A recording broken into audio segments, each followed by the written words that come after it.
Hey everybody, welcome back. Apologies to my longtime subscribers if you've seen this video before, because you may or may not have seen it depending upon how long you've been with me. But it's a re-upload for my new subscribers and it's a very useful video, so I thought it was definitely worth a re-upload. This is a story about my very first experience at a goth club. This video will also contain tips that you might find helpful with your first experience at your first goth night. So I hope you enjoy. Bye!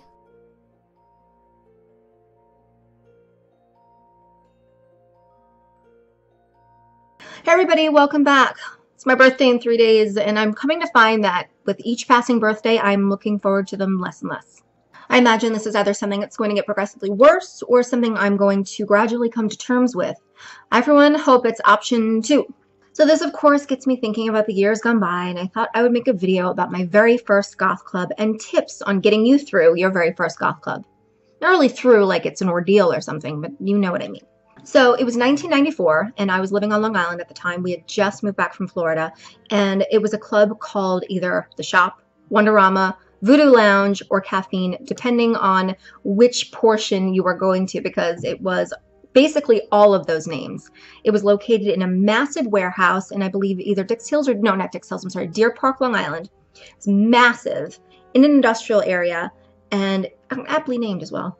So in an industrial area in this huge warehouse, and I was taken by the very first person I met, somebody from my Gothic transition video that I referred to as Crazy Bitch.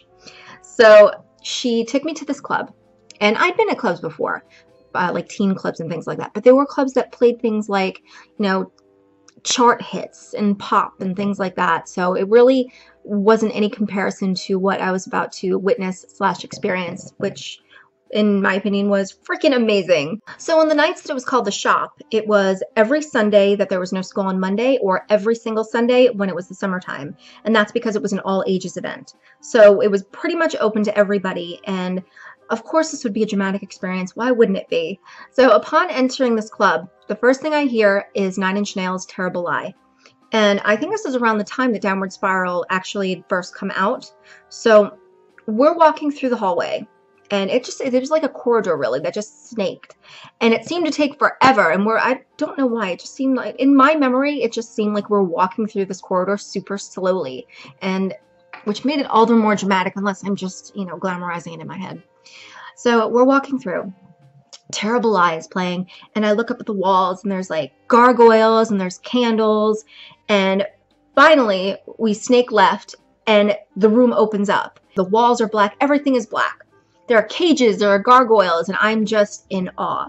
I look up to my right, and there is a man in a gimp mask, zipped open, breathing fire into the room, and he's wearing this neon yellow little unitard thing. I later come to find he is a man in a band called Bile by the name of Archie, which he actually had tattooed on his neck, but the gimp mask was covering, so I didn't quite see it this time.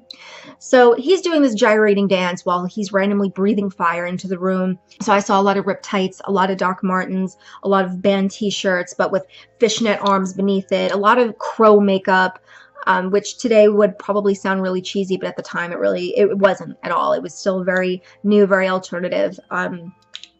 So I digress. I'm taking in everything that I see, and I'm walking through. So this big, massive warehouse housed several different types of an alternative scene, which basically to me seemed like most of the alternative scene on Long Island, because there were just so many people. It was a sea of people, every room that you went into. So I basically just wandered off, and I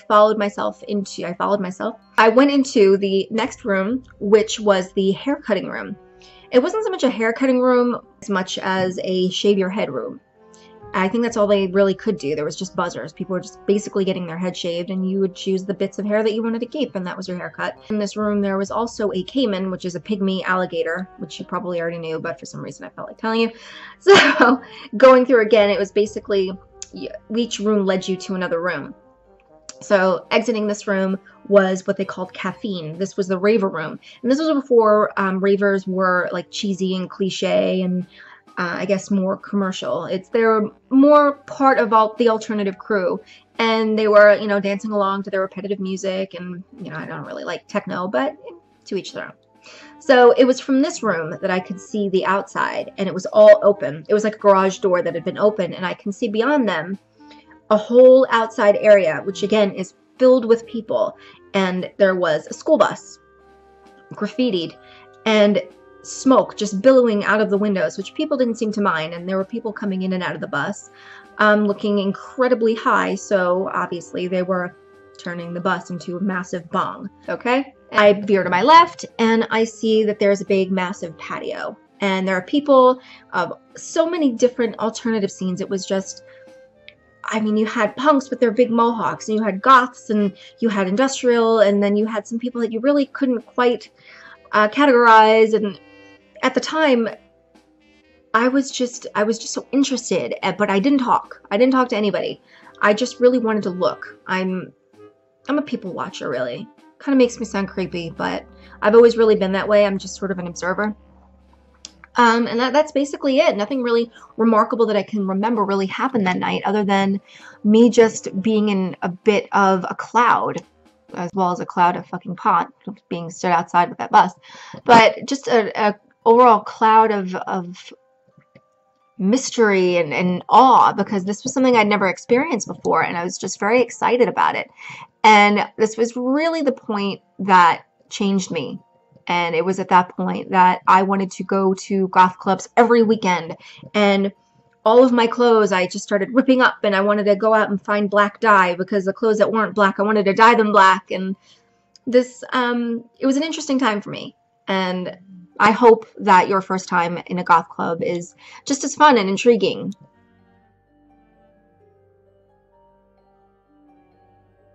Tip number 1, should you dance?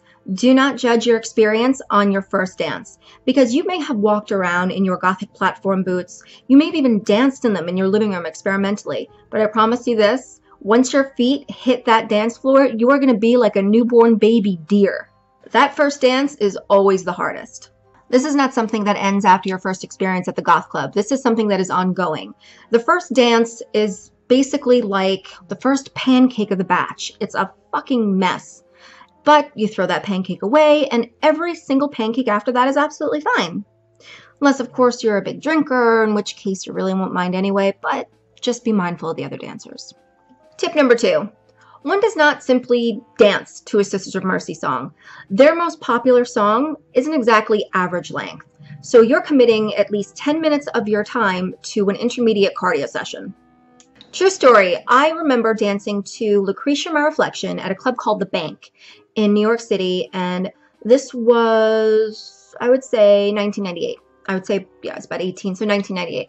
And as I'm dancing, there was a guy who exited the dance floors probably a couple minutes into the song. Never really thought much of it, other than the fact that a couple minutes later, he comes back with a bagel in hand and finishes the dance while he's eating his bagel. A few doors down from the club, there was this bagel place that basically all the patrons used to hit up at the end of the night and get their fix of New York City bagels, which were so good. But I guess this guy just couldn't wait.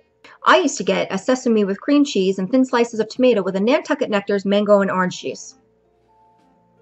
They were good.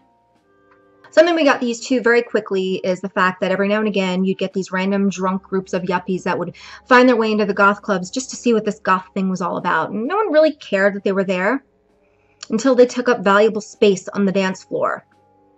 Dumbasses, tripping all over themselves, doing the Macarena while you're desperately trying to find a space to dance to the song you literally requested 2 hours ago. It happens. You just got to deal with it. Tip 3, I'm kind of randomly counting and not counting, but pack light. There is absolutely no reason you need to bring a straightening iron and a turbo freaking size can of Aquanet hairspray into the club. Because remember, you're going to be carrying this bag around with you all night. I can't tell you how many times I frantically ran to a friend and said, "Are you dancing to the song?" "No?" "Good." Threw my bag at them and said, "Bye," while I go dance to a song. It's a pain in the ass because you can't put your bag down in a club. That's silly. So what I used to find is that I would get a little backpack. They were popular in the early 90s to mid 90s, but a little backpack is great because you can carry your stuff around with you. You don't have a lot of stuff in it, just the bare necessities, and it works out fine. I'll show you my backpack. It's not a small backpack. However, it does the trick. You're desperate for a dance?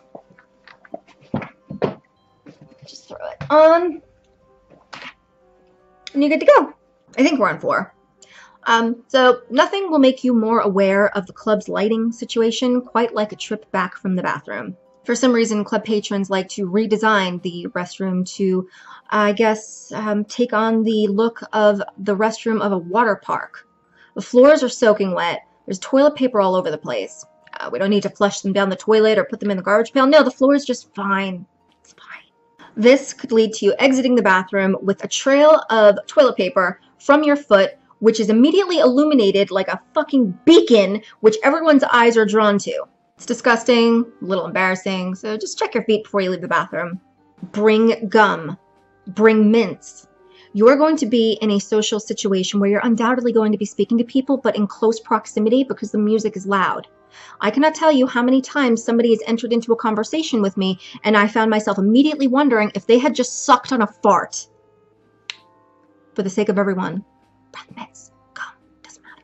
Now this is just a general rule and really goes for anywhere that has a bar. However, I just probably know it, but it has to be said. Never ever put your drink down or let it out of your sight. And if possible, walk around like that. Looks a little bit ridiculous, but you get used to it. Better safe than sorry. If you happen to hear a song that you really like and you don't know who it is, ask the DJ.